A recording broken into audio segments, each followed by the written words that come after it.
Yeah.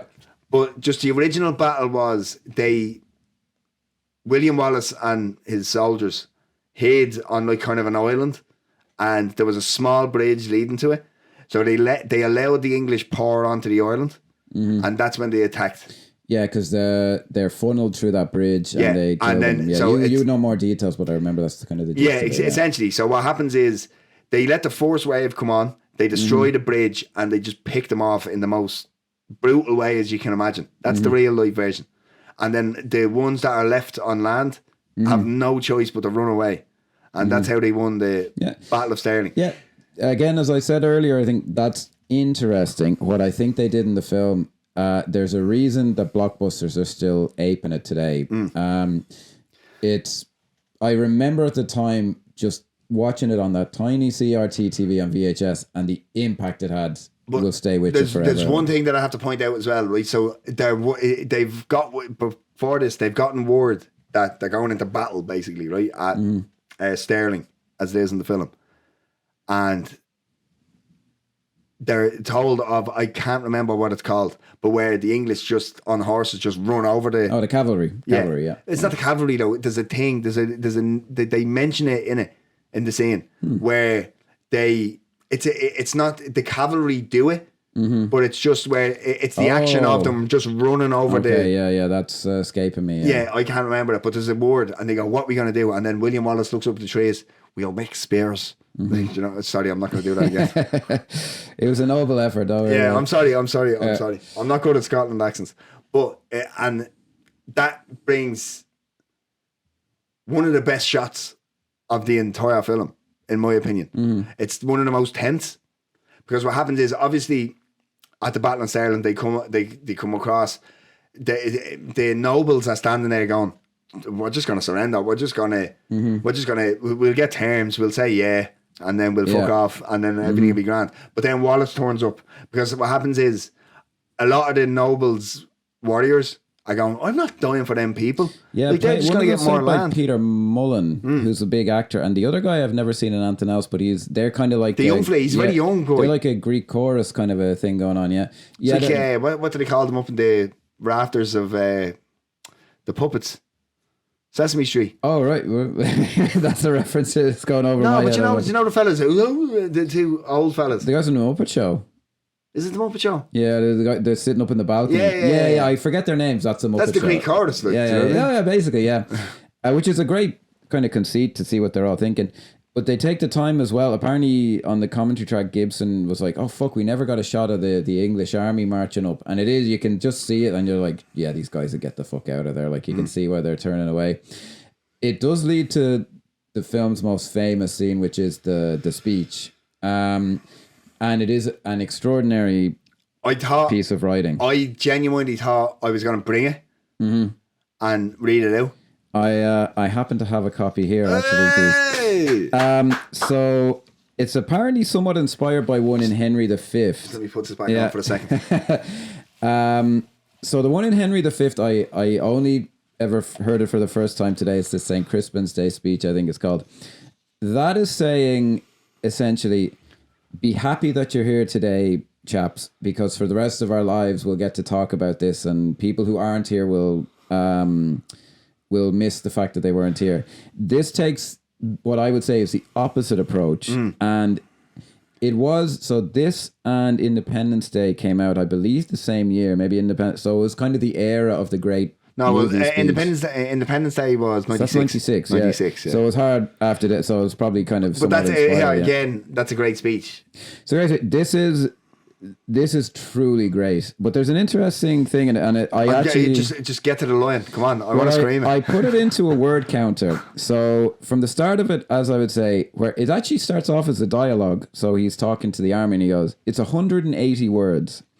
And from the beginning of this to the end, in 180 words, you are completely convinced that an army would fight and die against impossible odds. It's right. I'm ready to go. When I'm watching that speech, and if this is your army, put me in, coach. Why does it go? We didn't come here to fight for them. The English are too many. Now, this is a great... Sons of Scotland. This guy knows who he's talking to. I am William Wallace. William Wallace is 7 feet tall. Yes, I've heard. Kills men by the hundreds. And if he were here, he'd consume the English with fireballs from his eyes and bolts of lightning from his arse, which is a very funny line. You want to get people on your side. Yeah. Always start with a joke, like. Yeah. I am William Wallace. And again, just gets people, locked in and listening. And I see a whole army of my countrymen here in defiance of tyranny. You've come to fight as free men, and free men you are. Good stuff. What will you do with that freedom? Will you fight? Fight against that? No. I love the way he says this. We will run and we will live. He's like, come on, man. It's obvious, isn't it? So from that, it's even fewer words from that to the end of the time. Aye, fight and you may die. Run and you'll live. Now, this is the key phrase. This is the scene I remember being. This is the phrase that made me go, oh yeah. And they actually cut to the army. Run and you'll live, at least a while. That is absolutely genius, right? Yeah, well, what's it worth? Just to live a little longer? Couple of weeks before the English come back. And dying in your beds many years from now, would you be willing to trade all the days from this day to that for one chance, just one chance to come back here and tell our enemies that they may take our lives, but they'll never take our freedom? For they may take our lives, but they will never take our freedom. I'd scream it, but I'm not that good of a sound engineer to be able to fix it. So Randall Wallace said, apparently this may rub you the wrong way, but he was at a US military base and he saw that on the wall. They may take our life, and it said William Wallace, and he's like, I fucking wrote that. It wasn't William Wallace. But say what you fucking will. That is absolute. When I remember when he said the line, I remember it at least a while, and your whole mindset just shifts. Because and that's a very good point to make. Is because everybody remembers. They may take your lives. I'm sorry, I keep attempting it. I'm not going to do it anymore. But they may take your lives, but they will never take your freedom. Yeah. That's the line that everybody quotes. Yeah. But the one that you're picking out is the one that really. So it locks you in. Yeah. It makes you feel it in your chest. Well, it makes you reframe the whole thing. Like it is like he had to sit down at a fucking computer and be like, okay, what can I do here? And the guy just fucking nailed it. Like that is seriously. It's one of the best speeches. Writing, yeah. It's one of the best speeches. Yeah, I can't think of a better one. I do like the Independence Day one, to be fair. But the Roland Emmerich Independence Day one, okay, is a bit more wanky, is the way I'd put it. Yeah, well, I remember people kind of like jokingly cheering that, because I saw that in the cinema, Independence Day. I remember people like, but like it is kind of stirring in a cheesy way. This is just legit. Like you're like, fuck like, yeah. In the film itself, in the Independence Day, like it works perfectly for that. But in terms of storing a people, a culture, a country, it's the Braveheart line. It's just brilliant. Like it's just amazingly written. And here, there's a few things now of the Battle of Stirling, right, that are just fantastic. Because we've spoken about. I do just want to say, sorry. As great as this speech is, the one in Rocky IV ended the Cold War, so it's better. I'm joking. I'm glad. I stayed silent there for a reason. I just wanted to stop the podcast to say to say how great that Rocky IV speech is.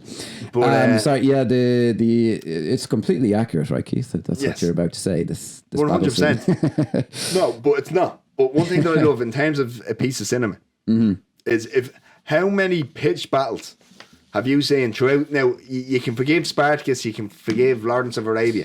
Yeah, different era, yeah. For the time that it was. But how many modern, I know this is 30 years old, but more modern pitch battles where the swords are just bouncing off people and it doesn't look like, that's not going through his armour. Whereas this is very visceral. Yeah. You see fucking penetration. I remember you'd like you just watch it like that, and it's up arses. It's like no, it's unsentimental. It's, that's not. I'm not saying that as to play it as a joke. This makes it so much better because there's been films in the last 20 years where they have a pitch battle and they just bounce off each other. Yeah, or like this shows the horses themselves being fucking impaled. Yeah. Do you know what I mean? Yeah, it is the one that definitely started the whole thing of the underdog medieval army doing something clever. It with the spears, and then they do it again later. The fucking thing of like the prehistoric oil it's in nearly every film set in this period, because you're like, well, how else can we show that these guys are clever, but their opponents are kind of too heavy on their feet. Fantastic, you've made it to the end. If you've enjoyed that bite-sized clip, please be sure to watch the full video linked on screen. And also, don't forget to subscribe and hit the bell notification so you don't miss any future video. And get involved in the comments. Let us know what you think of the clip. Was it a good clip? Is it a bad clip? Do you hate mine or Seamus's accent? Let us know. Cheers, thanks for watching.